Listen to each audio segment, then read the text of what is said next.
Good morning, Philippines! Good morning, world! Good morning, Metro Manila! Good morning, Cebu City! And shout out to our more than 10,000 followers in TikTok. And also shout out to our 10,000, more than 10,000 members in our Facebook group. Glory to God. And of course, shout out to our more than 3,000 going to 5,000 subscribers in our YouTube channel. Welcome to in-depth and life-changing study of the Word of God this blessed Sunday morning, third Sunday morning this month of July. Salamat po sa Diyos. Thank God. Pray and we hope you are doing great. At lahat ay okay sa araw na ito, particularly this blessed Sunday when we are about to go to our churches in spirit and truth, and of course to hear and study again His life-changing word. So again, welcome everyone. Ano man po ang inyong religion, ano man po ang inyong denomination, everyone is welcome to our in-depth and life-changing study of the Word of God. And before I give my tutorial, my message, my teaching this blessed Sunday morning, wala po akong dalawang bagay gustong i-share or i-announce. Well, una po sa lahat, kami po ay nagpapasalamat sa Diyos. We're praising God and we're giving all the glory to God for the wonderful and blessed and successful ministry event we had yesterday. Kami po ay nagkaroon ng tinatawag na renewal of wedding vows. Ang inyong pong lingkod ay officiate yesterday sa Quezon City ng tinatawag po natin dyan ay renewal of wedding vows. They celebrated their 50th year wedding anniversary. Wow! Napaka gandang achievement sa kanilang married life. So, I want to give shout out this morning to the Arellano family in Quezon City, particularly sila Tatay Boy Arellano at Nanay Rose or Rosa Arellano, at of course sa kanilang minamahal na anak na nakipag-coordinate sa amin to organize this event, si Brother Jeff Arellano from Quezon City. So sa lahat ng Arellano family, all of the Arellano family and all their relatives, and yung pong mga kasama nila sa school, yung mga schoolmates nila way back 1969 from Gumaca, Quezon Province, na nakasama nating lahat. Marami po kaming nag-celebrate kahapon diyan sa isang masasabi ko pong high-end na event place. Yan po somewhere in Quezon City. Of course, for security reasons, wala po tayong babanggit na specific na lugar. Alright? Pero isang bagay na tiyak, one thing is sure, we really enjoyed it. I myself really enjoyed it. From the morning event up to the afternoon event. I'm really blessed. I'm really happy. At talagang nakakataba ng puso yung mga experiences, yung mga blessing na natanggap namin o natanggap ko in particular yesterday as I ministered to this family. So I appreciated their renewal of wedding vows and their 50th again, guys, 50th wedding anniversary. Sabi ko nga po sa aking message sa chapel or inside the church building yesterday, alam po natin lahat, bilang lang sa daliri yung nakakaabot ng 50 years wedding anniversary. No? Whether in the Philippines or in America or other countries of the world, marami po nag-aasawa, maraming mag-asawa. Hindi maabot ng 20 years, 15 years, even 10 years. Many couples, we know, they only lasted for 5 or less than 10 years. At yung iba pa, marami, iba nga, buwan pa lang, months pa lang, o ilang taon pa lang, naghiwalay na. In America, they go in divorce. Sa Pilipinas, they go to legal separation. Sa couple kahapon, saludo ko sa inyo. I salute Nanay and Tatay Boy and Rose Arellano dyan sa Quezon City. What a wonderful testimony of God's love. What a wonderful inspiration for all of us to have a long-lasting marital relationship. Alright? So, sa lahat ng kasal dyan at lahat ng may planong magpakasal dyan, yan po ang dapat nating goal sa ating mga relationship. To have a long-lasting relationship that will last up to 50 years or more. Only death will separate us. So I will continue to make my announcement before I give my tutorial this morning. To those who want to get married, who have plans to get married, yung mga gusto pong magpakasal, hindi magpasakal hindi magpakasal. May plano po kayong magpakasal this coming August up to December. Mag-send lang po kayo ng personal message or direct message sa inyo pong lingkod kay Bishop Lopez.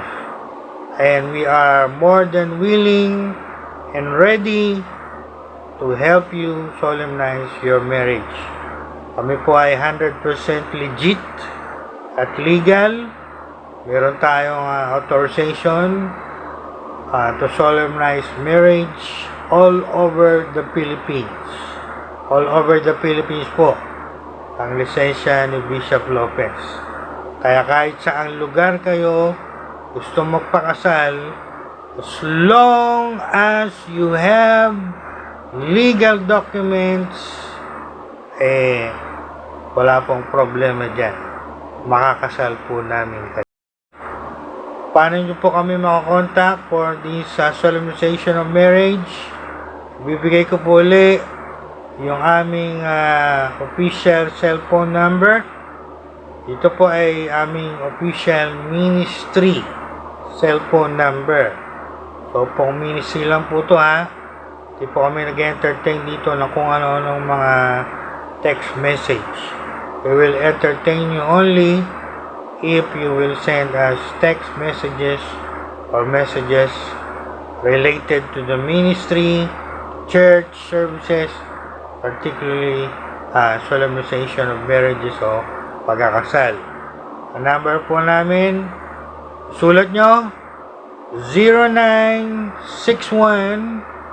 0961-398-4965. Yan po ay smart number, hindi po yung globe. Smart number po yan. 0961-398-4965. Alright? At kung wala po kayong pang text o pang call, pero meron kayong messenger o Facebook, pwede nyo po kaming send na message sa aking messenger, sa ating Facebook group, Bishop Doc Lopez, sa ating Facebook group, Jesus Still Heals, Worldwide Healing Ministries, at kung gusto niya naman email, you can send me email sa aking official email account, that is jms_lpz@yahoo.com. Lahat pong yan nakasulat sa description ng video ito. Alright? Now, the second thing I want to share is remember, last Sunday I message or I preach about divine healing, how to minister divine healing to the sick. Alam niyo po ba nangyari after nag-message si Dr. Lopez ng divine healing? You know what happened? Sabi nga ng mga Amerikano, all hell broke loose. Meaning, the defeated Satan. Yung pong talunan nating kaaway, inatake agad si Bishop Lopez. No? I had a attack from the enemy, from our defeated enemy. Ano bang ibig sabihin? After I preach about divine healing, sinubok po ako agad. Sinubok po tayo agad. Dumaan ako agad sa pagsubok. Ako po I had struggle, I battled, nakipaglaban tayo sa fever and cough. I had a battle with the fever. No? Ilang araw ko pong pinaglabanan yung mataas na lagnat. No? Pabalik-balik po, no? Alam po natin pag pabalik-balik ang lagnat, mawawala tas babalik, mawawala tas babalik. Sa ibang mga parents, sa ibang mga tao, pag ganyan po yung fever, very alarming yan. Very, sa iba, natatakot na pag ganyan, no? It's a cause of concern for many when you experience that kind of fever. Coming on, coming go, coming on, coming go. No? Pabalik-balik. You might suspect, maaaring mag-isip ka ba, bakit pabalik-balik tong fever na ito? O yung iba, maaaring mag-isip, baka ano na tong fever na ito So, in short po, ang inyong pong lingkod ay nakaranas ng battle right after I preached divine healing last Sunday. And for days, ilang araw ko pong pinaglabanan yung fever niyan. Pabalik-balik. But I stood my ground. I battled that attack of Satan. And I can say this morning, for the glory of God, and to inspire many Christians out there who believe in divine healing, after I battled that attack of Satan, tayo po ay nagtagumpay. I came out victorious in the mighty name of the Lord Jesus Christ and by the healing power of the Lord Jesus Christ. I can confess and make a declaration this Sunday morning before God and before men. Ako po I was healed from high fever, from recurring fever, by the healing power of God. I can say, without the intervention of medicines or doctors. Meron pong mga nagsasabi sa akin, ay pagpatuloy mong uminom ng gamot, uminom ka ng gamot, patuloy mong uminom ng gamot, uminom ka ng gamot, etc., etc. Well, I thank those people who really cared for me during that time. But the Lord was dealing with me. The Lord was talking to me. Parang sinasabi sa akin ni Lord, during that time, the choice is yours. But I made the choice. I will not depend on the medicine or any doctor. I will depend on the healing power of God. And to make the long story short, tinigil po natin yung pag-inom ng gamot at I just continued in faith, trusting the Lord. I am praying and battling and rebuking until one night when everyone was already sleeping, I felt in my body from the top of my head to the soles of my feet na it was something, there was a release, and I know I was healed. Thank God. Praise the Lord Jesus. Glory to God Almighty. Wow. What a wonderful testimony. So, yan po yung gusto kong i-share na testimony this morning. Sa mga nakiklaim na believer daw sila ni Jesus or experience that you were able to cast out demons or demon spirits. Kayo po ang sumagot niyan sa inyong mga sarili. But one thing is sure, for me, for Bishop Dr. Lopez, true believer, true Christians, cast out demons or drive away demon spirits.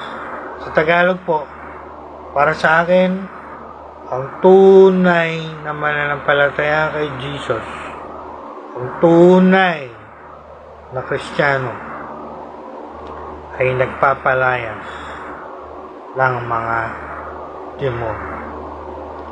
So, ang aking pong isi-share this morning in this tutorial or video, practical guide to casting out demons. We will destroy the works of the defeated devil in lives of many people. Wawasakin natin ang mga gawa ni Satanas sa buhay ng maraming tao. Lalo na po yung mga nakikita natin sa ating mga mahal sa buhay. Alright?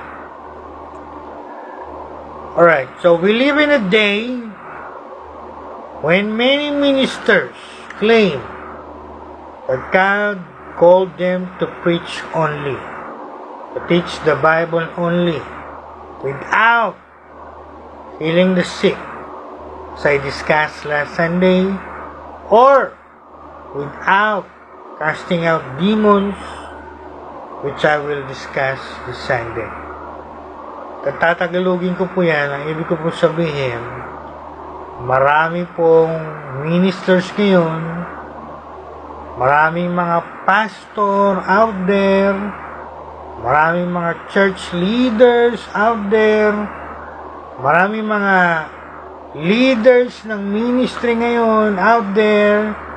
Ang claim nila, ang lagi nilang sinasabi, tinawag lang po ako para mag-preach. Tinawag lang po ako para magturo ng Bible. Pero hindi po ako tinawag para mag-lay hands sa mga may sakit. At hindi daw sila tinawag ni Lord para mag-cast out ng devils o mag-minister ng deliverance sa mga captives. Again, I'm challenging all of you out there now for saying that claim. Have you never read what I just quoted? Hindi nyo po ba nabasa yung aking sinabi kanina na nakasulat sa Mark 16? Ang liwanag po doon. Ang sabi ni Lord Jesus, ang mga tandang ito ay susunod. Ibig sabihin makikita. Kanino? Sa mga sumasampalataya. And how can you say or claim na tinawag lang kayo para mag-preach at mag-teach at hindi kayo tinawag para mag-cast out ng devils? Doon pa lang sa verse na binanggit ko maliwanag na po doon no? Kung hindi nyo i-disregard yan at inyong uunawain at i-meditate mabuti. I'm challenging you now this morning, or the Lord is challenging you now this morning. Inahamon namin kayo sa umagang ito. Bakit hindi niyo po pagtunan ng pansin yung verse na yan? At baguhin nyo yung mga pananaw nyo, yung mga paniniwala nyo, yung mga tradisyon nyo, yung mga tradisyon ng mga churches nyo, at yung mga pinapaniwalaan nyo, nakakala nyo na sa Bible, and yet, mas maliwanag pa yung sinasabi ng Bible, kaya nang binanggit ko kanina. Sabi nga po dyan sa verse na sinabi ko kanina believer lang po yan, no? Hindi nga sinabi ni Lord dyan na this sign shall follow my ministers. Yung ba nakalagay doon? Even in the original Greek manuscript of that Mark account, believer po yung tinutukoy doon. So, sinasabi dito ni Lord, a simple believer in Christ. I'll say it again. A simpleng believer ni Jesus Christ makakapagpalabas ng mga demonyo sa pangalan ng Panginoong Hesus kung sila po ay tunay na, what is the keyword here? Believe. Those who believe. Those who really believe.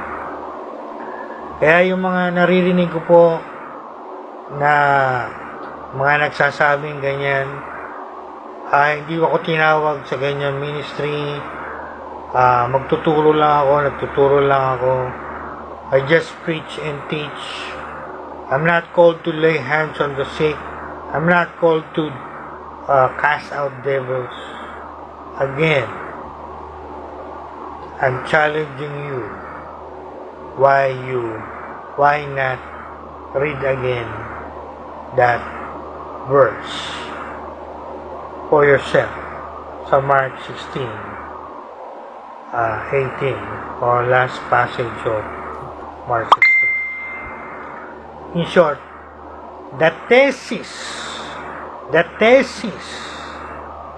the main argument of this tutorial or messages or lesson this morning is this: every Christian, every true Christian, every true believer must know how to cast out devils.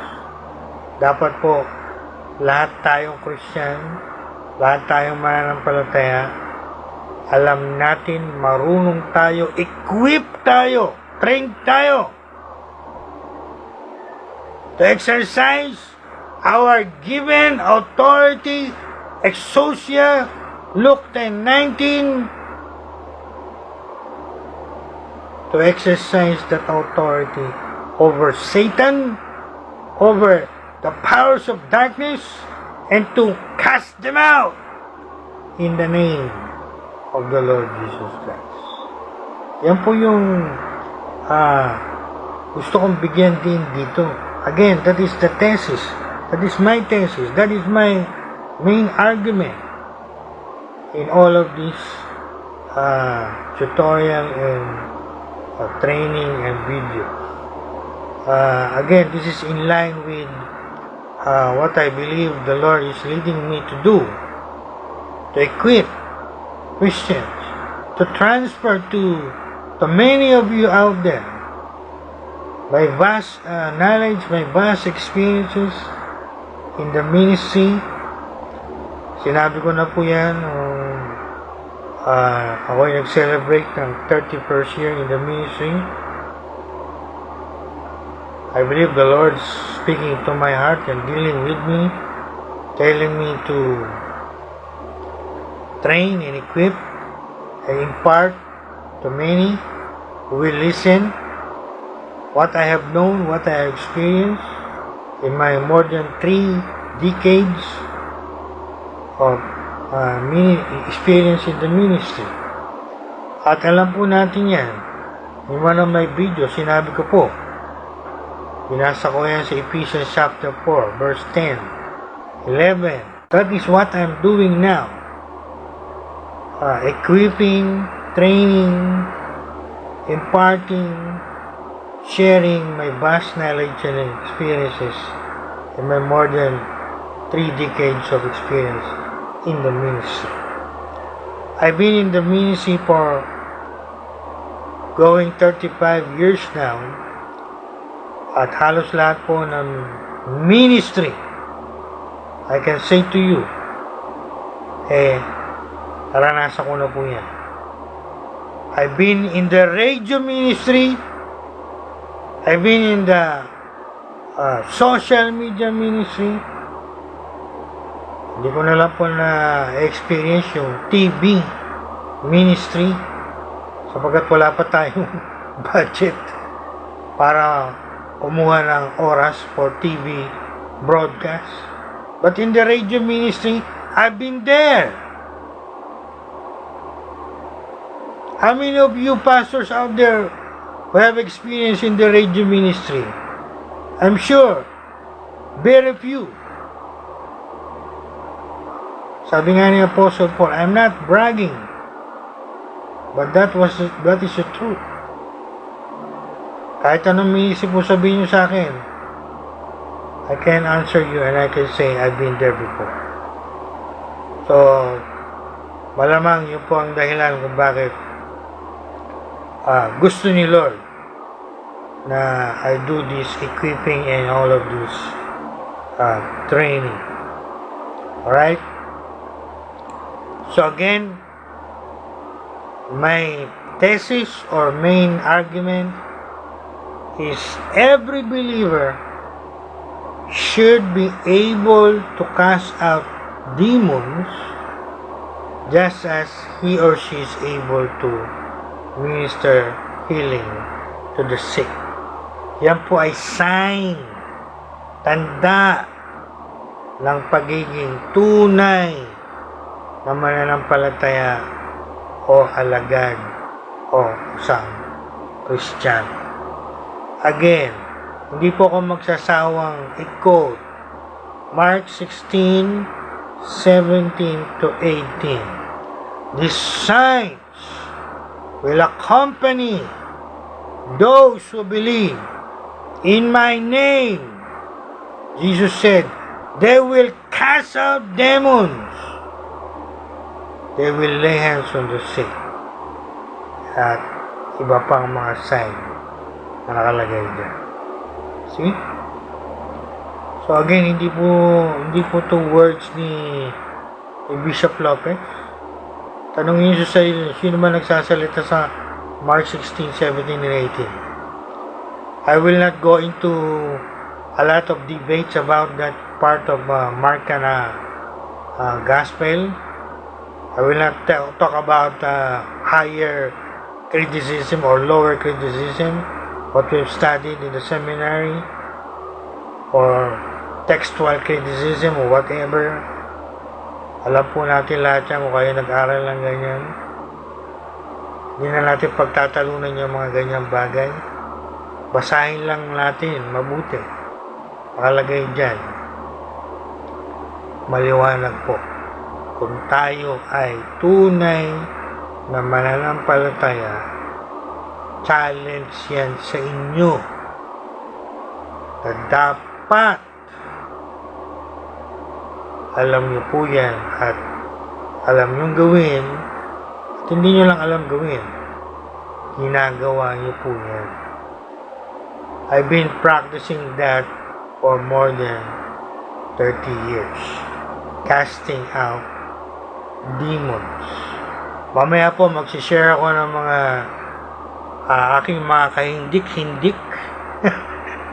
sabi ng isang Christian writer na nabasa ko the other day, he categorized or describe it as the wild and the wacky and meron pa siyang isang W, the wild, the wacky, let me see my notes. Sabi niya rito, the wild and the wacky world of demons, no? Yun ang kanyang pagkaka-describe dito. So he's talking about the world of demon spirits. Alright? So sa Tagalog, ito po yung sinasabi natin yung mga kahindik-hindik. Mga kahindik-hindik na digdig ng mga masasamang espiritu. Magsishare po ako mamaya yung mga naranasan ko sa aking ministry na I never expected na meron po talagang mga ganyang mangyayari. No?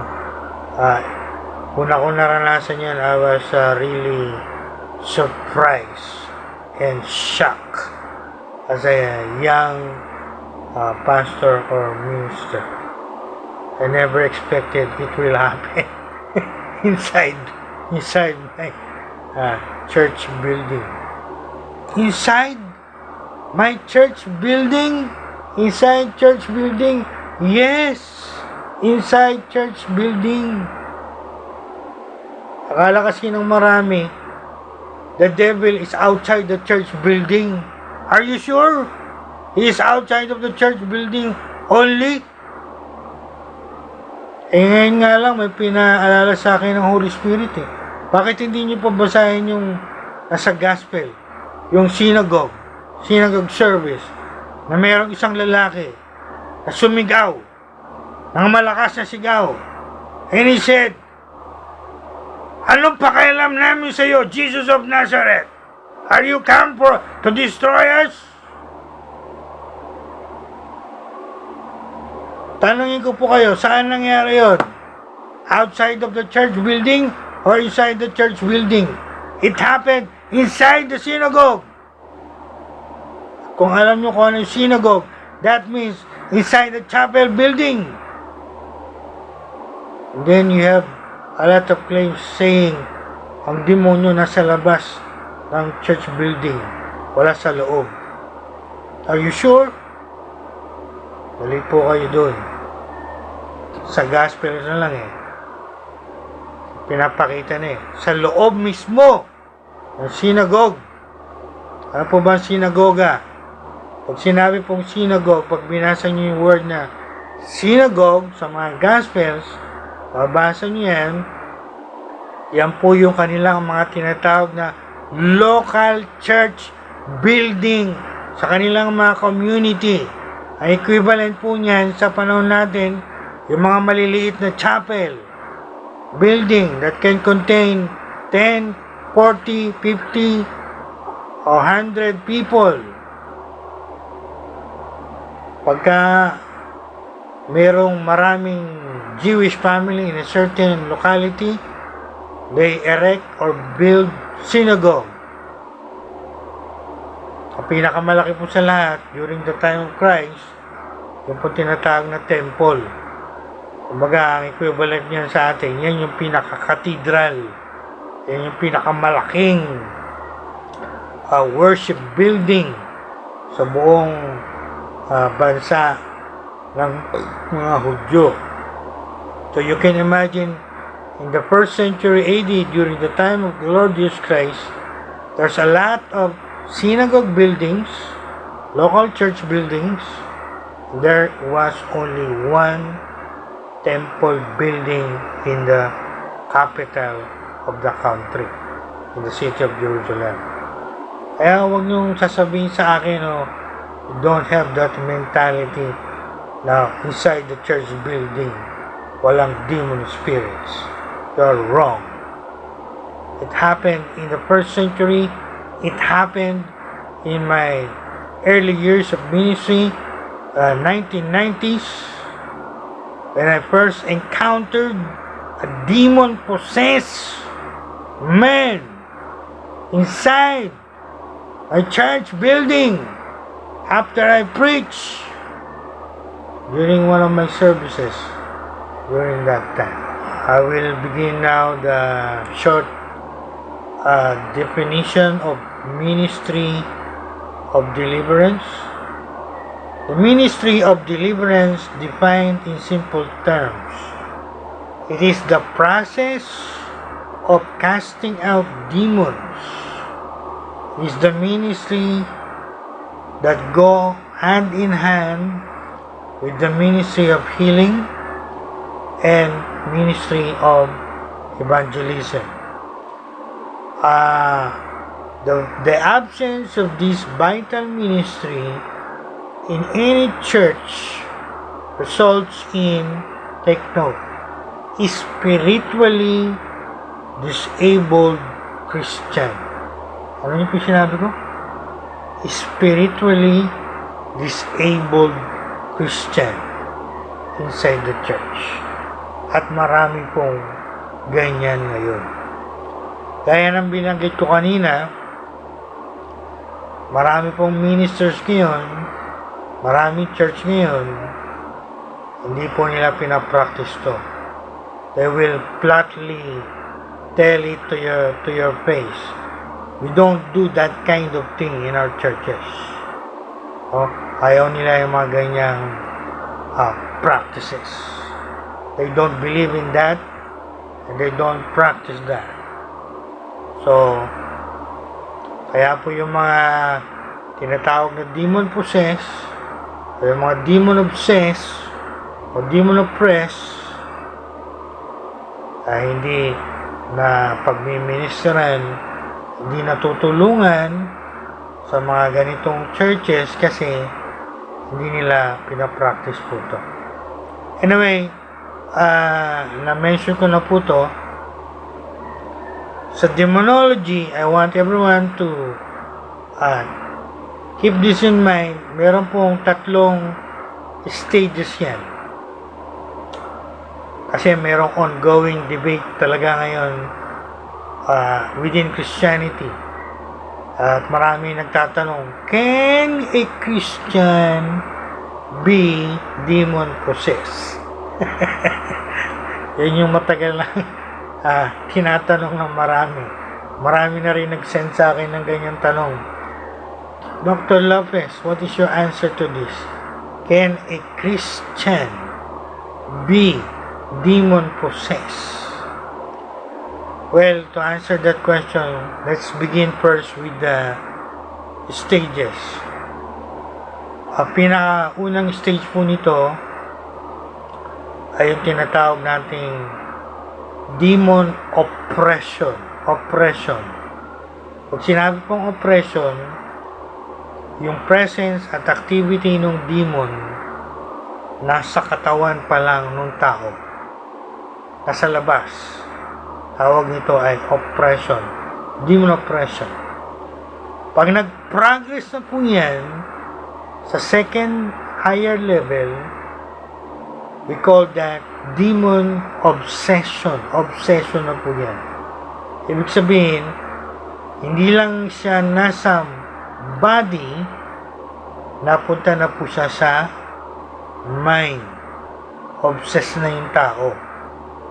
Yun na yung laging laman ng kanyang isipan. And sometimes, nakokontrol na ng masamang espiritu yung takbo ng kanyang isipan at yung iniisip niya puro na lang laging ganun.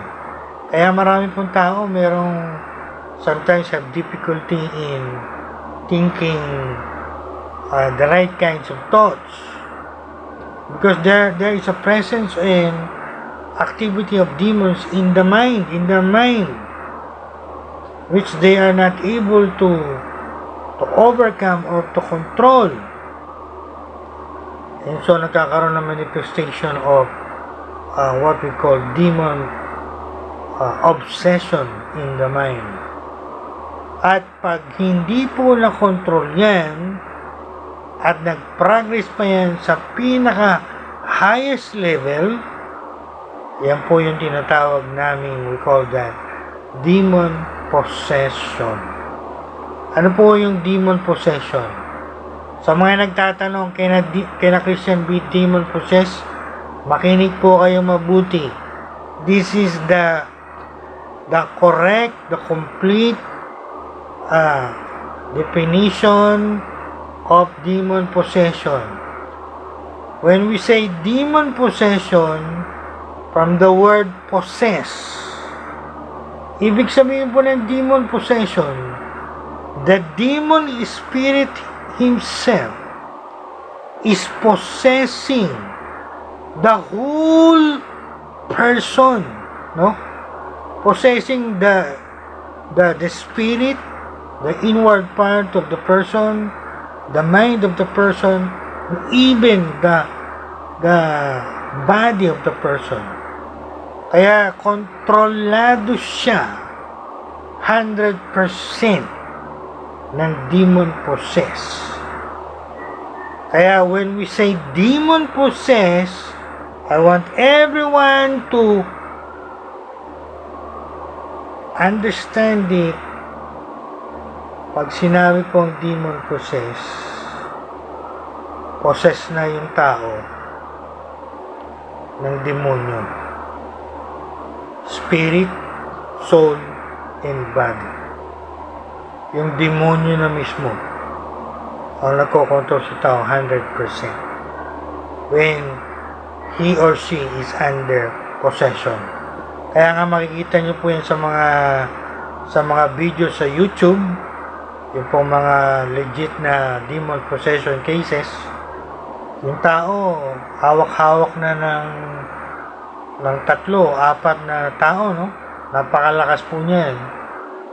They possess human, supernatural strength. At pag nagsalita po yan, hindi na po yan voice ng tao. Although ginagamit niya yung vocal organs o vocal cords ng tao, pero hindi na po mismo yung tao ang nagsasalita. It's now the demon possessed or the demon spirit possessing the person is speaking through the person. Kaya pagka yung ikukwento ko po sa inyo mamaya, my first demon possession case that I handled, I was really shocked and surprised sapagkat lalaki yung kaharap ko. Pero nung nagsalita na po, I can still remember that guy back in 1990s. My first encounter with demon possession inside my church building. Nagsalita po yung tao hindi na po boses ng tao, no? Ito yung sinasabi nilang boses na parang nagagaling sa ilalim ng lupa at hindi mo na maintindihan yung boses. Parang boses na ng halimaw, no?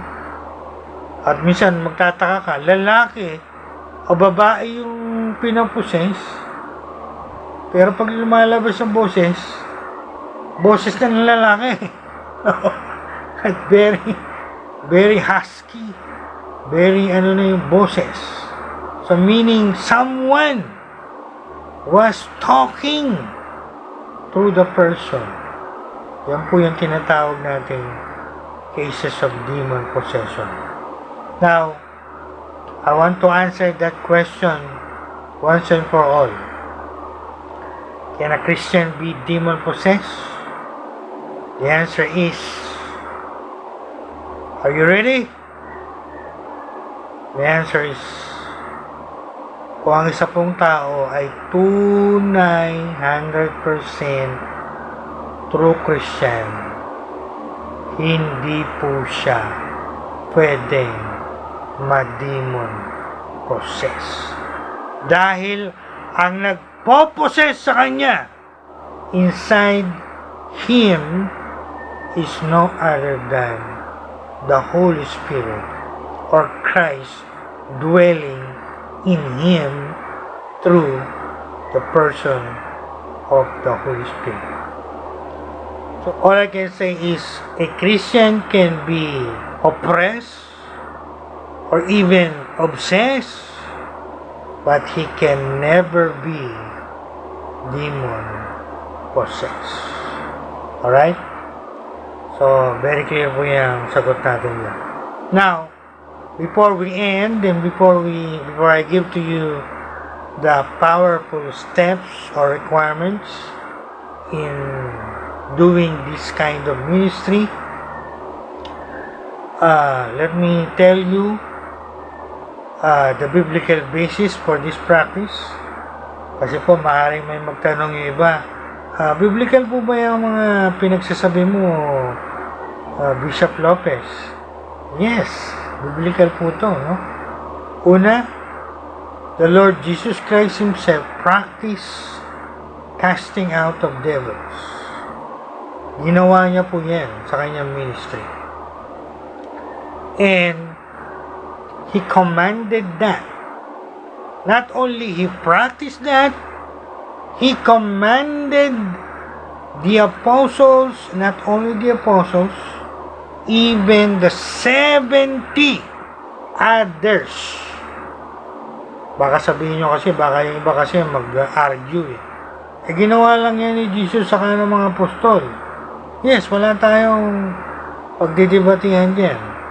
Pero, you cannot deny the fact kapag pumunta kayo ng Gospel ni Luke, hindi lang mga apostol ang pinangutusan ni Lord. He commanded 70 others to go and cast out devils. So who are these 70? Sige nga, let's discuss this for a moment. Who are these 70? Are they apostles? Answer me. Mga apostol po ba yan? 70? The answer is no. Hindi po yan mga apostol. Alam natin, 12 lang ang apostol. So who are those 70? Those 70 are disciples. So meaning, we can conclude or deduce, if you want to use philosophy, we can conclude or deduce from that, hindi lang mga apostol ang inutusan ni Lord na gawin to. So sira na yung argument nyo. Sira na yung main argument nyo kung sinasabi nyo mga apostol lang ang inutusan ni Lord. Mali na kayo dyan. He commanded 70 others eh. Why don't you read that in the Gospel of Luke? Very clear dyan. He commanded others 70, which are not, I'll say it again, not apostles, but disciples only, to cast out devils. So we can conclude or deduce from that. Again, this command to cast out devils is not only limited to the apostle. So don't give me that false or fallacious reasoning na yung command na yan ay binigay sa mga apostol lang. Binigay din po yan sa mga disciples. At gaya ng binanggit ko kanina in my intro, that sign must follow those who really believe. Kung hindi nyo ginagawa yan at wala kayo niyan, tanungin nyo ang inyong mga sarili now kung kayo ba ay tunay na believer or disciple. Alright? So, maliwanag po dyan. Biblical po to, no? So, I can give you many verses in the New Testament to prove, to show that casting out of devils is a biblical practice and commanded, inutos, dinelegate din sa atin ni Lord sa church. Panahon natin to do this ministry.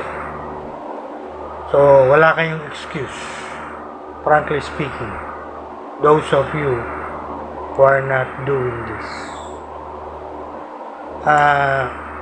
Medyo malalim po ang dealing sa akin ni Lord ngayon. It is as if the Lord is telling me to preach and teach the Word of God without fear or without favor. Ika nga nila, wala tayong sasantuhin, wala tayong papaboran, kung ano sinasabi ng Bible, ituturo natin. Kung masagasaan kayo, kung tamaan kayo, nasa inyo po yan. Because you are not doing what you're supposed to do as a Christian or as a minister, no? So, marami kasing, sabi nga nila, marami nagkiklaim, full gospel po kami, full gospel po, full, F-U-L-L. Pag sinabi niyo pong full gospel, alam niyo po ba yung sabihin ng full gospel? Isang meaning ng full gospel, lahat ng tinuturo ng Bible, tinuturo natin. Hindi tayo nag-cherry picking. Dito lang ako sa teaching. Dito lang ako sa preaching. Pagdating sa healing of the sick, hindi yan. Casting of devils, wala, hindi po yan. Hindi yan, ayaw namin yan. Hindi yan, ano namin. You're just picking and picking, cherry picking. And then you're claiming full gospel po kami. Kami po ay full gospel. Our church is full gospel. No, you're not. When you say you're full gospel, that means, isa po sa ibig sabihin niya, the full teaching, lahat ng tinuturo ng Bible, from the Old Testament up to the New Testament, from the beginning of the New Testament up to the ending of the New Testament, lahat yan tinuturo nyo. Kung pagdating pa lang dito, cherry picking na kayo, preaching lang po kami, teaching lang po kami. Wala po kaming healing of the sick. Wala po kaming casting out of devils. We don't believe in that. We don't practice that. So what are you doing? Isn't it? Cherry picking. Pinipili nyo lang kung ano yung gusto nyong ituro. So don't say you are full gospel, because in reality you are not. I'm telling that boldly and frankly to your face. No? Ang full gospel po, lahat ng tinuturo ng Bible, tinuturo namin. My church, my ministry is a full gospel. So don't expect me to cherry pick. Lahat na nakalagay sa Bible, I intend to preach and to teach as per leading for me by the Lord. Now the Lord is leading me to teach on this subject. I will not disregard it, but I will preach it.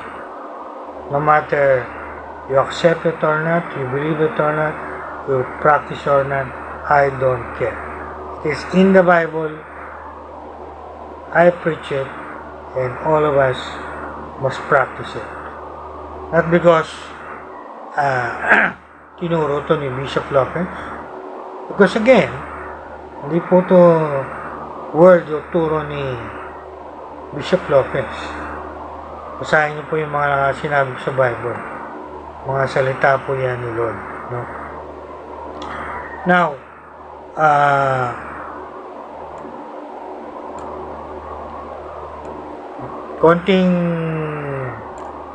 before I leave this point, I will spend a minute or two or three.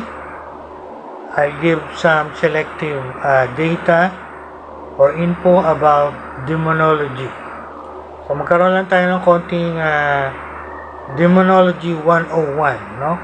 Bakit mahalaga po yung demonology 101? Of course, dapat meron kayong background about this when you do casting out of devils. You must know this. Demonology 101. Exploring the world of fallen angels or demon spirits. First question, are they real? Totoo po ba yung mga masasamang espiritu? Yung mga fallen angels? Although we don't see them with our naked eyes? The answer is yes. They are real. Although we don't see them with our naked eyes, because they are spirit beings. Alam natin yung mga nag-aaral ng theology, pag sinabi natin spirit beings, ibig sabihin po niyan, wala silang human body. Ang mga espiritu po, mabuting espiritu man yan, sabi nga nila, mabuting anghel man yan, o masamang espiritu man yan, o masamang anghel yan, anghel ng kadiliman, wala pong mga katawan yan. They are called disembodied spirit beings. And they are existing in what we call spirit world, in the spirit realm. Sa Tagalog, mundo ng mga espiritu. Ayan, mapasok na po tayo sa mga sabi na kahindik-hindik na digdig ng mga espiritu. Yes po, they are real, although we don't see them with our naked eyes. Very clear po yung reality and activity ni Satan and his demons. No? From the Old Testament to the New Testament, marami pong verses niyan. Bibigyan lang po ko ng konti. Siguro nabasa niyo na yung Isaiah chapter 14 at saka yung sa Ezekiel, yung chapter sa Ezekiel. Sabi doon, Lucifer, you fall, yung the fall of Lucifer. Sabi doon sa book ni Isaiah ni Ezekiel, prophet Isaiah Ezekiel, ang biblical origin po nilang story ay ganito. Alam niyo na po ito palagay ko Pero sa mga hindi pa nakakaalam o hindi pa pamilyar, ito po ang biblical origin. Si Satanas, dati po siyang archangel. Pag sinabi po nating archangel, hindi lang angel yan. Archangel. Ibig sabihin, mga leaders po yan ng mga angels. Sabi nga ng isang tradisyon, sila yung mga worship leader in heaven bago siya naging si Satanas, no? Mabasa niyo po yan sa Isaiah 14 and Ezekiel 28 if I'm not mistaken. So, dati po siyang kung siya'y nilikha, of course, he was perfect. A perfect archangel. A perfect cherubim. Mabasa sa Ezekiel yan. At siya daw yung sabi nga nila worship leader in heaven. Manguna sa pag-worship kay Lord sa heaven. And God created him very beautiful, very powerful, very talented, or gifted when it comes to music. Alam niyo po, music, sa mga praise and worship leaders in team or in the music ministry, bonus na lang to from Bishop Lopez. Ang music po, hindi po yan. Music was never invented or originated from human beings. Music existed in eternity past, in heaven. Wala pa po tayong mga tao, FYI, meron na pong nag-exist na music sa heaven. So we can say God is the author and the originator of music. But when Lucifer became Satan, yung music na entrust sa kanya ni Lord as worship leader, kasi sinasabi ng mga experts natin, he perverted music. And so now we have perverted music. Kaya nga alam natin lalo na tayo mga matured Christian, we know when we get to heaven, one of the very first thing we're gonna hear there is what we call heavenly singing. No? Meron po akong mga nakausap. I think mga nakomatos. At pong nagising sila kailang mga testimony, Bishop. Meron po akong parang narinig na nakakantahan heavenly music. Wow! And I think I will agree with that. That is biblical. Right? So, yan po yun, no? So, si Lucifer, because of his beauty, his power, his skills in music, sabi sa Isaiah and Ezekiel, lumaki yung ulo. He said, I will be like the Most High. I will be like Him. I.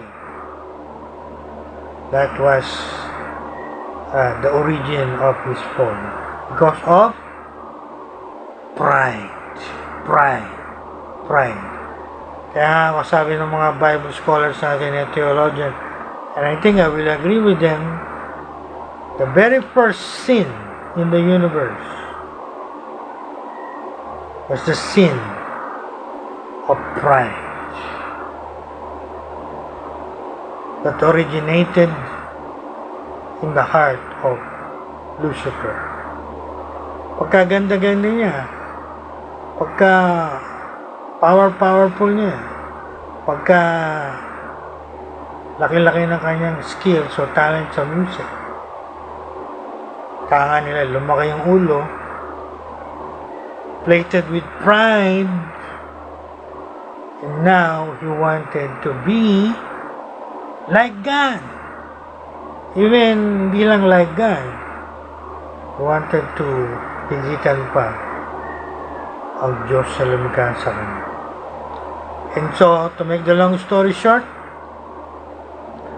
he started the first rebellion in heaven. According to Revelation, he was able to deceive 1/3 of God's angels. And of course, God is Almighty.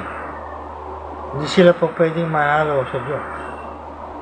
And so, God had to crush that heavenly rebellion. And so, this Lucifer became Satan. Those 1/3 of God's angels became fallen angels, demons. Kaya po yung mga masasamang espiritu na binabanggit natin, yan po yung fallen angels, yan yung mga dating angels na sumama kay Lucifer, Satan, in their rebellion.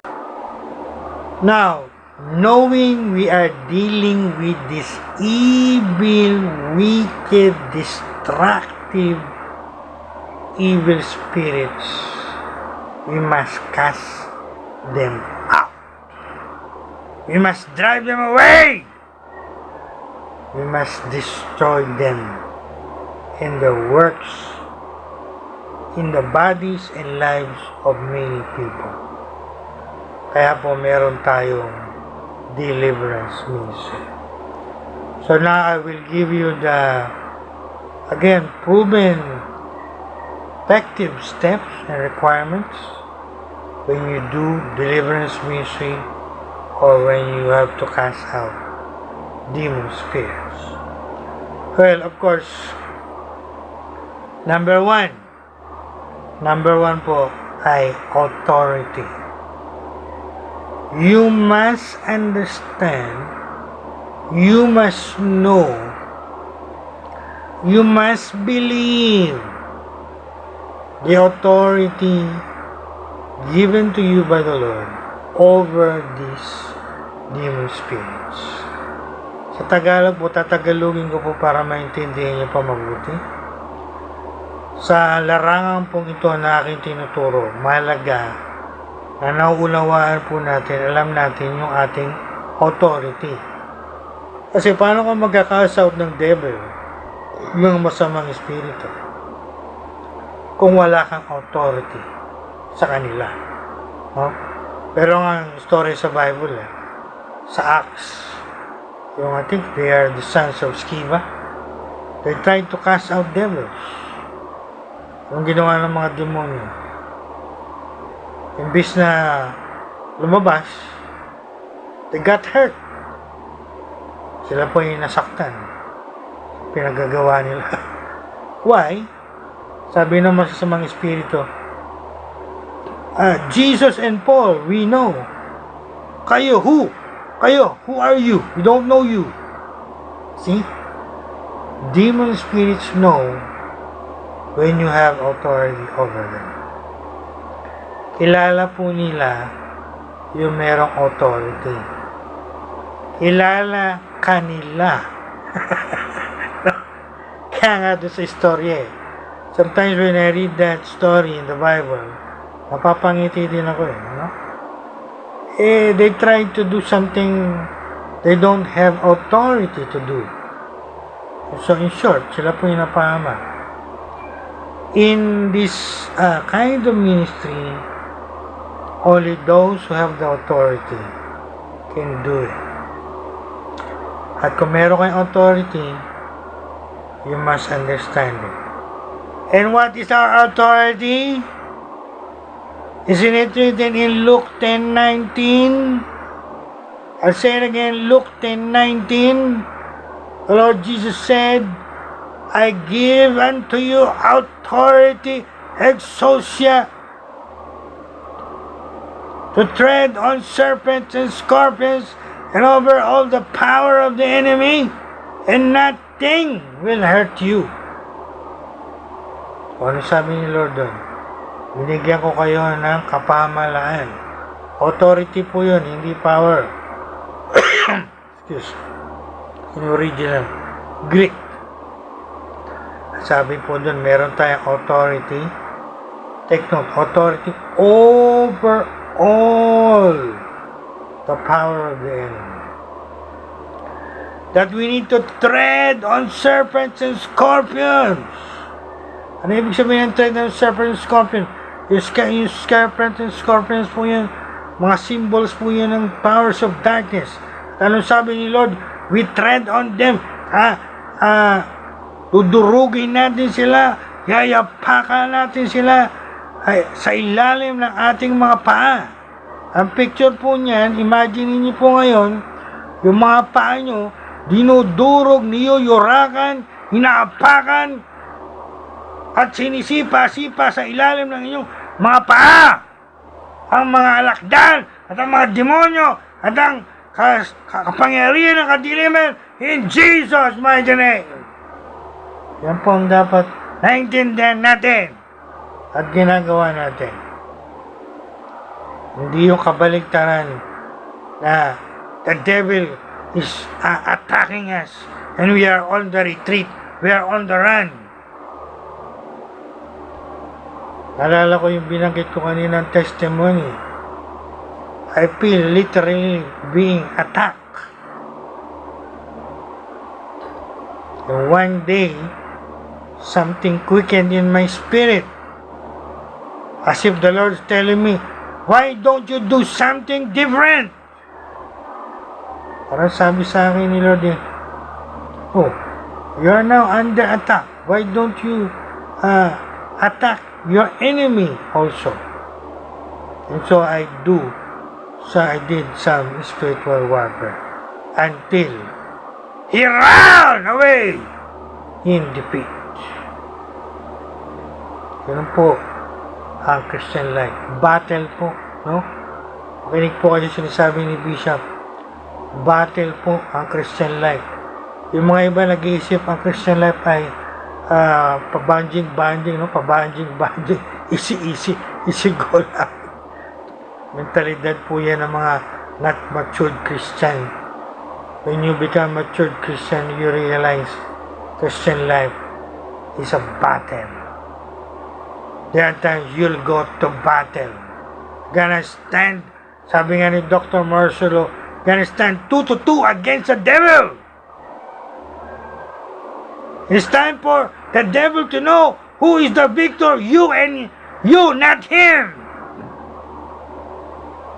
And you tell him, you devil, I command you in the mighty name of the Lord Jesus Christ, go! And he must go in the mighty name of the Lord Jesus Christ.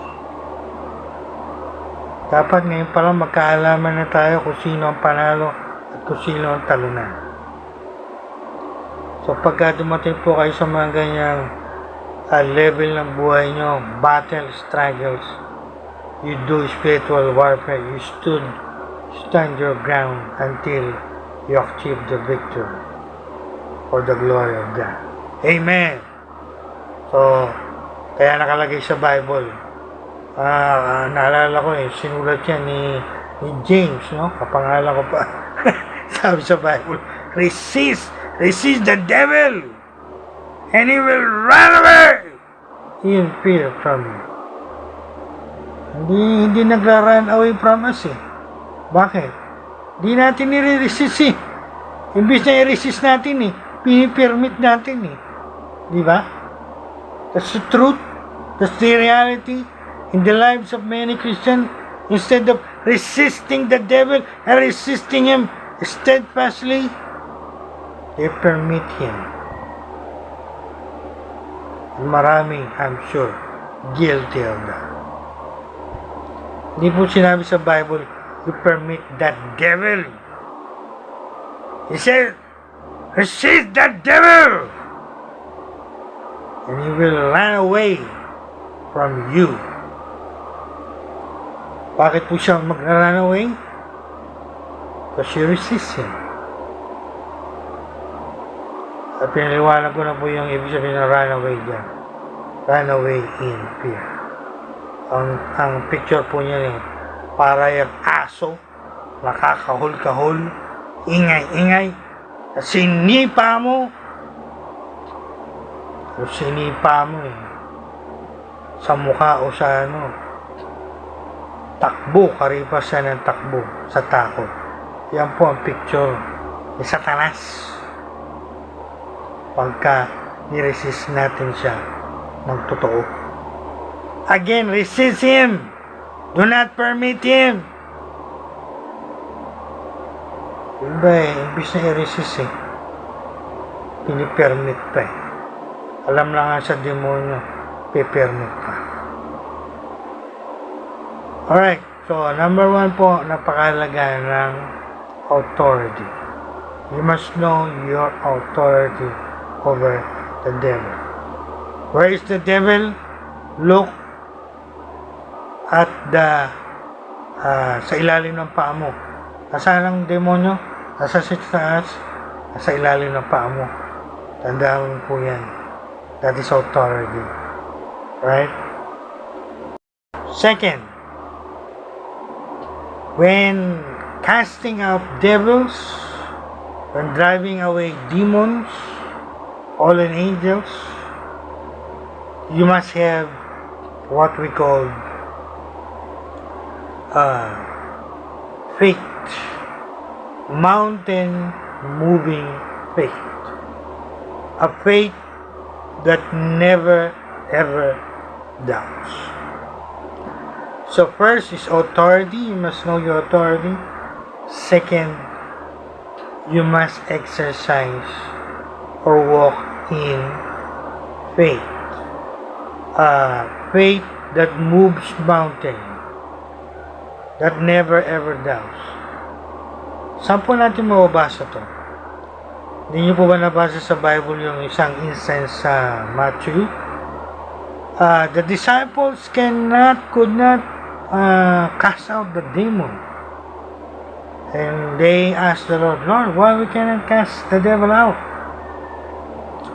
Although ito po yung binanggit ko noong nakaraan. Their faith fluctuated. In the past, they were able to cast out devils when the Lord sent them. But this time, they were not able to do it. And to make the long story short, nagkaroon sila ng teaching meeting with the Lord. And they asked Him, and you know what the Lord answered them? What is the Lord answer? The Lord answered them, because of your unbelief. The Lord was saying to them, you cannot cast out devils because of your unbelief. He said, because if you have faith as a grain of a mustard seed. Diba sinabi ni Lord, you will say to this mountain, go and be removed. And it will remove. And the Lord said there, nothing will be impossible to you.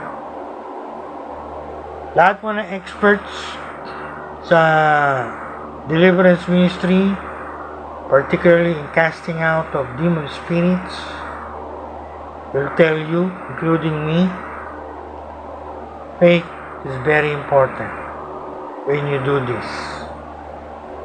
Pagka sinabi nyo po, when you give that command, demon spirit, I command you, in the name of the Lord Jesus Christ, come out.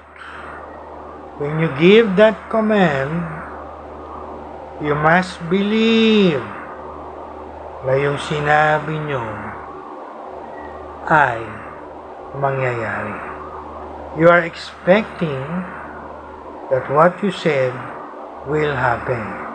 Yan po yung sinasabi natin, faith that moves mountain. Faith that never ever doubts. Faith that when you say the word, you believe what you said will happen. Marami pong nagko-confess, nagdi-declare, pero walang nangyayari, hindi nangyayari. Why? Because they are not believing it. Ano bang tinuro sa atin ni Lord sa gospel? Diba, the Lord said or taught, say this mountain, be removed, believe what you said will happen, and it shall be happening. It shall happen. Mangyayari lang po yung sinabi natin. Kung naniniwala tayo, walang alinlangan, mangyayari yung sinabi natin. Well, in relation to casting out of devils, me particularly, when I do this, when I give the command, for example, I'm praying for a sick, and based on my discernment, mayroong spirit na needs to be cast out, and I give the command, you devil of infirmity, in the name of Jesus, come out or go or leave his or her body now, in the name of the Lord Jesus Christ. When we say that command, dapat wala po tayong doubt, no? When we say that command, we believe yung binitawan nating salita, yung binitawan nating command, mangyayari yun. Walang choices, devil. Walang choice in demon spirit. He must go in the name of the Lord Jesus Christ. Yan po yung ibig sabihin. Alright? Third, prayer and fasting. Binanggit ko na po ito last Sunday. Merong cases ng healing, merong cases ng deliverance. Matinding case to po binabanggit ko. Kaya na kailangan pa nag-deliverance service ka o session, kailangan naka-fasting ka. Kasi malamang yung espiritu na nakalaban mo o katunggali mo o kaharap mo sa buhay ng taong ito ay classified sa demonology na strong man. Alam niyo po si Lord nagturo ng sinasabing strong man. Pag sinabi pong strong man sa Bible, sa New Testament, tumutukoy po yan sa mga masasamang espiritu na talagang strong, no? Talagang strong yan. Talagang ika nga nila mapapalaban ka dyan, ika. Marami akong kaibigang pastor na nakasama before. They share their stories. Talagang inabot sila ng ilang oras. I think umabot pa ng magiging isang araw, pinagpapawisan na sila, hindi pa rin lumalabas yung demonyo, no? Nandun pa rin. At talagang nakikipaglaban pa rin. Again, Christian life is sometimes is a struggle, it's a battle between the defeated forces of darkness. Ngayon po, i-share ko po yung aking experience bago po ako magtapos, no? Yung pong binabanggit ko kanina, first experience ko, I think second experience ko yan. My first experience of demon possession, naikwento ko na po to sa marami. Ako po, I was a young pastor, and there was a young lady, nagtatrabaho sa club sa Olongapo City. Ito pong babaeng ito ay napakaganda ng mukha. Talagang sino mang tumingin sa kanyang mukha ay mabibighani, ika nga. Talagang masisiduce sa kanyang mukha, no? But to make the long story short, kami po nung panahon yun ay nagbabahay-bahay at nagbibisitation. So may kasama po ako at napunta kami sa bahay nitong babae. Again, pagka mag-visitation kayo sa babae, kailangan meron po kayong kasama. I'm not endorsing or recommending visitation na nag-iisa, lalo na pagka opposite sex. I'm making it a rule in my ministry. Hindi pwedeng bisitahin ang opposite sex o wala kayong kasama. That is forbidden. Para maiwasan natin yung mga dapat iwasang immorality. Going back to my story, so we went to their house. She wanted to be prayed for. And when I was ministering to her, ang kanya pong testimony, sabi niya, Pastor, hindi ko po makita yung mukha niya. Ha? Sabi ko, bakit hindi mo makita yung mukha ko eh? Kaharap mo lang ako. Sabi niya, Pastor pa po ako noon. I was a young pastor. Nakikita ko po parang mayroong ulap na nakabalot sa inyong mukha. Yun po ang kanyang testimony. At sa akin naman, on my part, what I felt was something like a liquid fire going all over me. So hot. Yung pong pisngin ko ay talagang namumula na, although hindi naman masyadong mainit sa lugar. And to make the long story short, when I give my command to cast out the spirit came out and came out and came out in the name of the Lord Jesus Christ. And the woman vomit and vomit and vomit. Kailangan lang kumuha ng palang. How you gonna apply it? You're gonna say, you demon spirit. You will call out the demon spirit. I'll give one example. Spirit of fear. Alam niyo po ba na ang fear ay demon spirit? I'll say it again. Don't you know that fear is a demon spirit? Is it biblical? Yes. Basahin niyo po sa 1 John. First John. Ang sabi doon, he who fear is ganyan. At nakalagay sa Bible, God has not given us the spirit of fear. See? So fear is a spirit. It is a demon spirit showing a lot of fear in the human mind. Kaya maraming tao, maraming kinatatakutan kasi tinatakot ng demonyong masamang espiritu. Ito, no? Maraming klaseng phobia. So pagka may kakilala po kayong ganyan, o mahal kayo, meron kayong mahal sa buhay, meron kayong relative, meron kayong kapitbahay. So I'm now going into the conclusion, application, and summary. Pagka ganyan po yung tao, kailangan po niya ng deliverance from fear. Kailangan niya natulungan natin na mapalayas, mapaalis yung demonyong yan na nagbibigay takot sa taong yan. So, paano pong gagawin nyo? So, tanungin yung tao. Number 1 requirement in the deliverance ministry ay always practice it. Isa lang po ang una kong tinatanong. Sa lahat ng gustong magpagamit sa ministry ito po ang gawin nyo. Number 1 question, do you want to be set free from that kind of bondage? Yan lang ang tanungan natin. Gusto mo bang makalaya sa takot?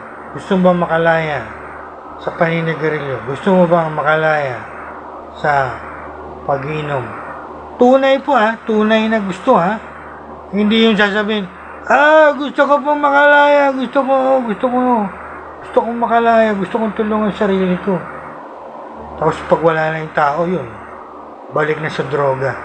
Hindi po yun ang tinutukoy ko, hindi tunay na gusto yun, no?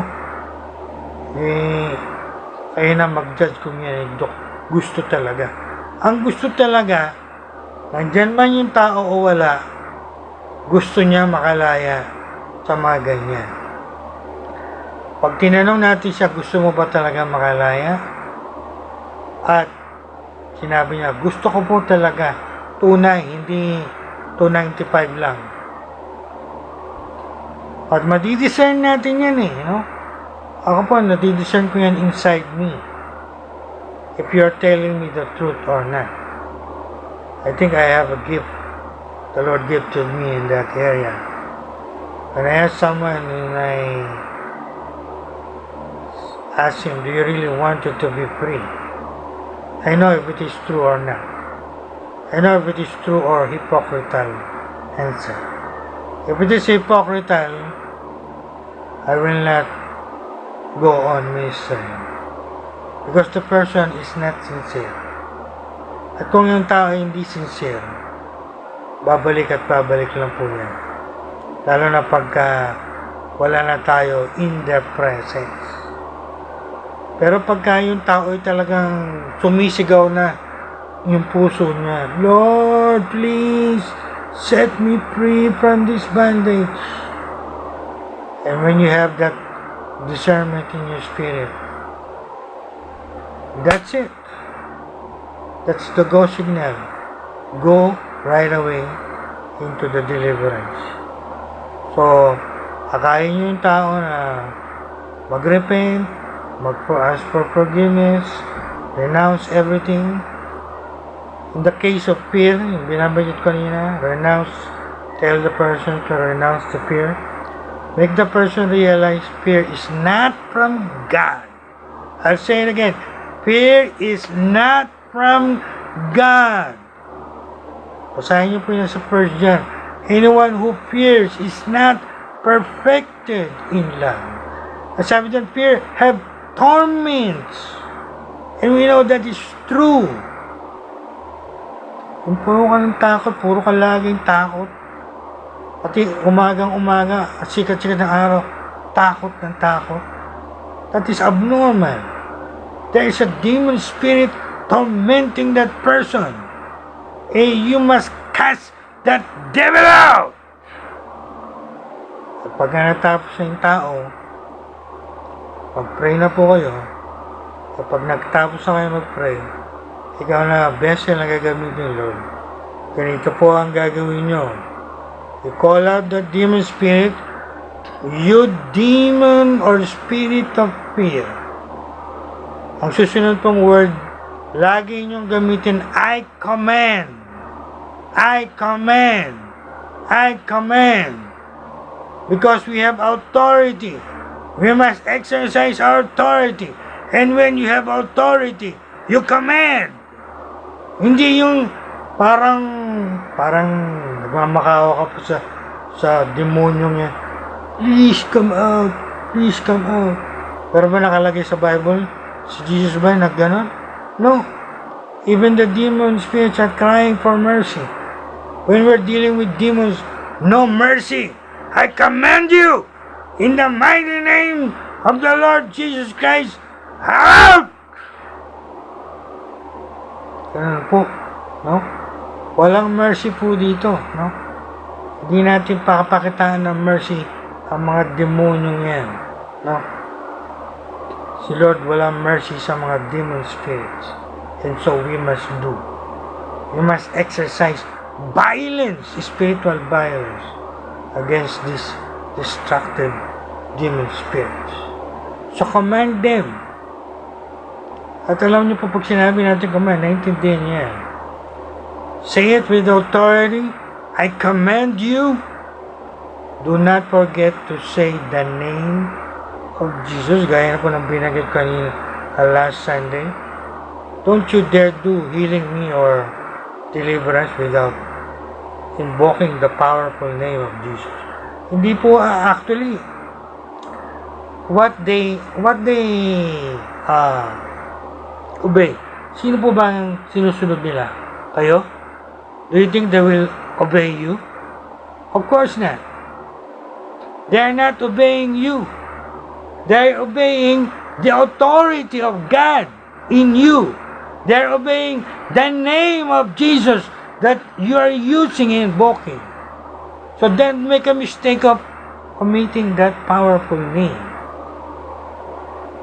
Kung sasabihin nyo lang, hey, you demon spirit, I command you, out! Hindi ganun. For me, that is lacking.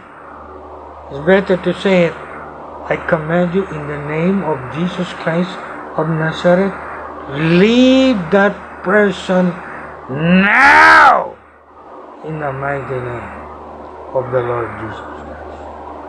So, ganun po ang dapat natin gawin.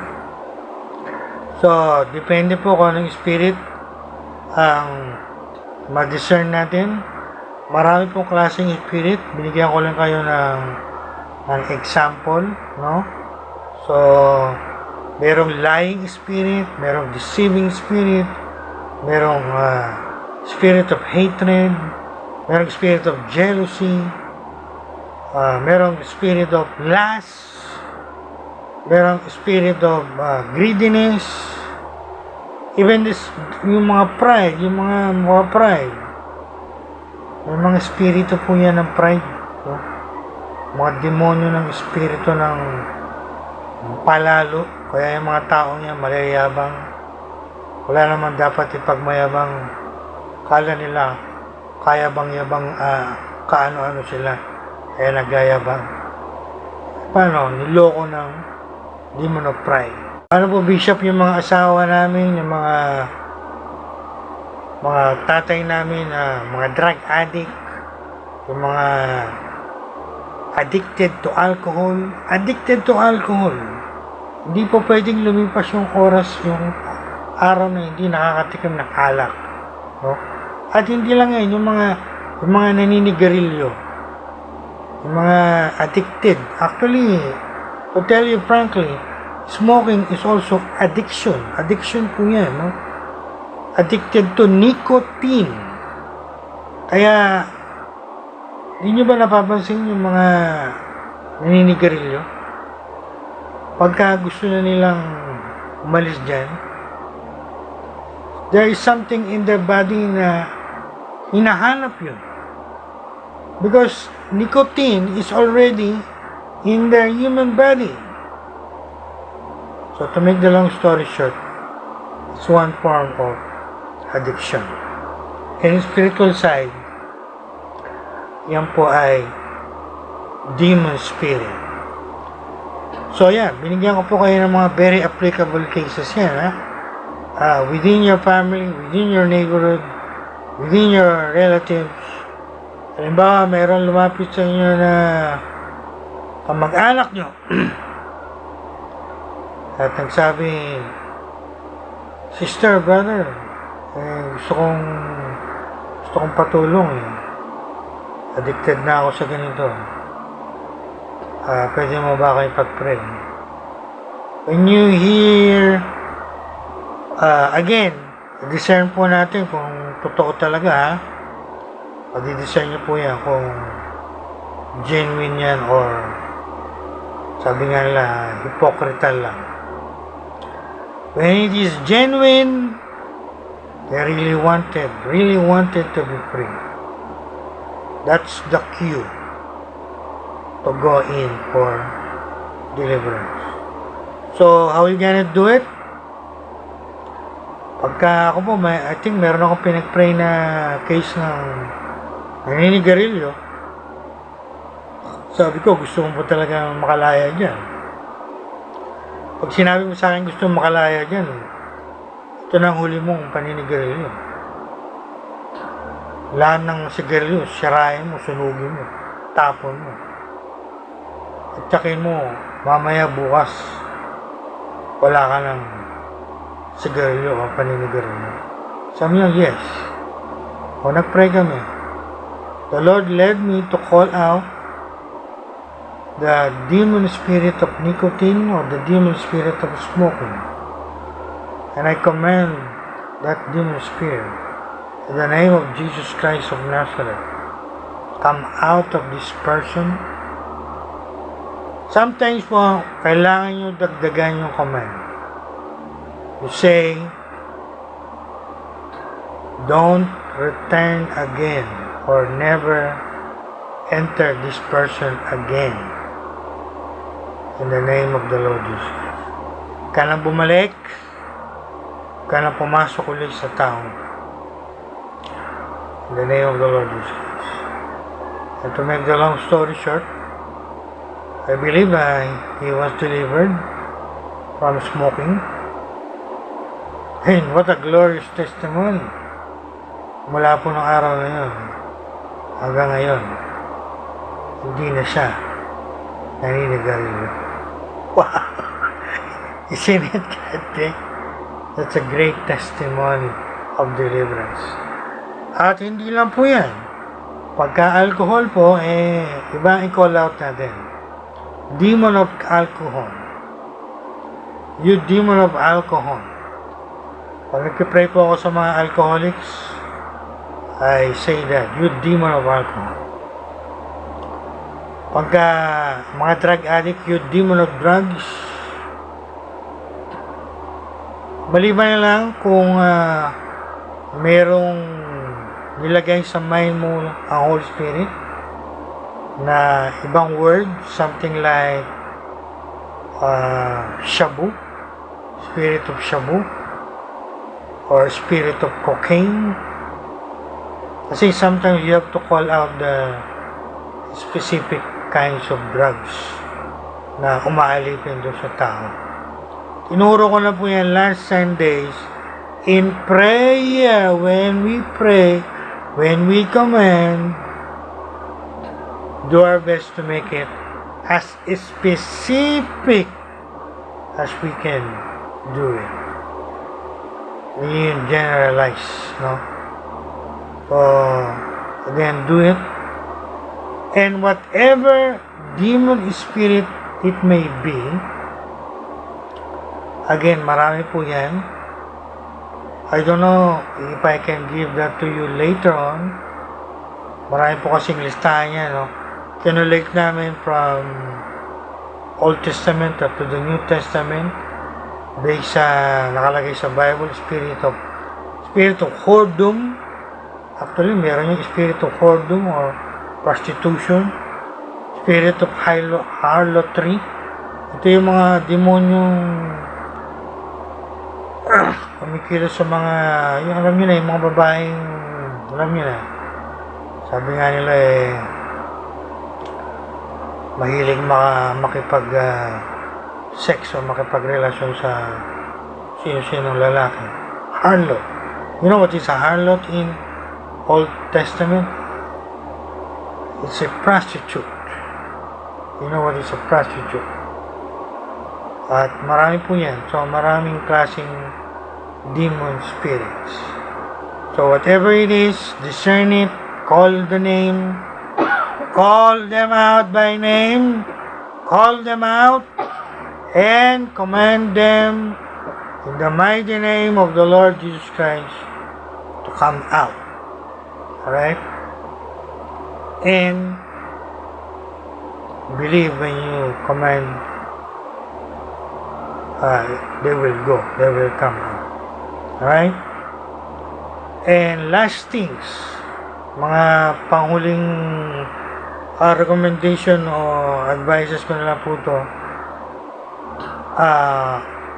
May time na pagka nag-deliverance, lalo na yung mga malalakas, no? Kung malalakas yung lalaki, malalakas yung babae, minsan kailangan yung pastor dyan na may kasamang 3 o 4 na malalaki rin ang katawan, no? Lalo na yung mga nagwawala.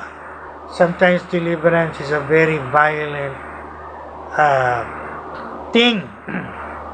Lalo na po pag nagwala na yan. Pag nagwala na yan, talagang sometimes they go wild and they throw a lot of things. So, those who are in the deliverance ministry must be prepared for that. And one more thing, yung kwento ko po kanina, sometimes it's a messy thing. No? Marami pong manifestation yan eh. May dumudura, may umuubo, may sumisigaw, may nagkukumbulsyon, no? Mayroong nagbobomit, at yung may iba kinakailangan magpuntahan sa CR. Yan po yung tinatawag nating manifestations of deliverance. Dito tayo magtatapos. So how can you know if the person is already delivered? Binanggit ko na po, through the manifestations of deliverance. Pagka nakita nyo yung tao, nagdududura, nagbumabamit, bamit, o kaya kailangan pumunta sa CR para dumumi, o nagkukonvulsyon, nagaganyan, at yung iba, ang matinding case, yung nagsisigaw, shouting and screaming in a loud voice, that means that's one of the manifestation that devil is coming out of the person. At pagka ganyan po, praise the Lord Jesus, glory to God, we have the victory. Alright? So beloved, take your training and go and cast out devils. Remember, many people need deliverance nowadays. God bless you. The power of God be with you.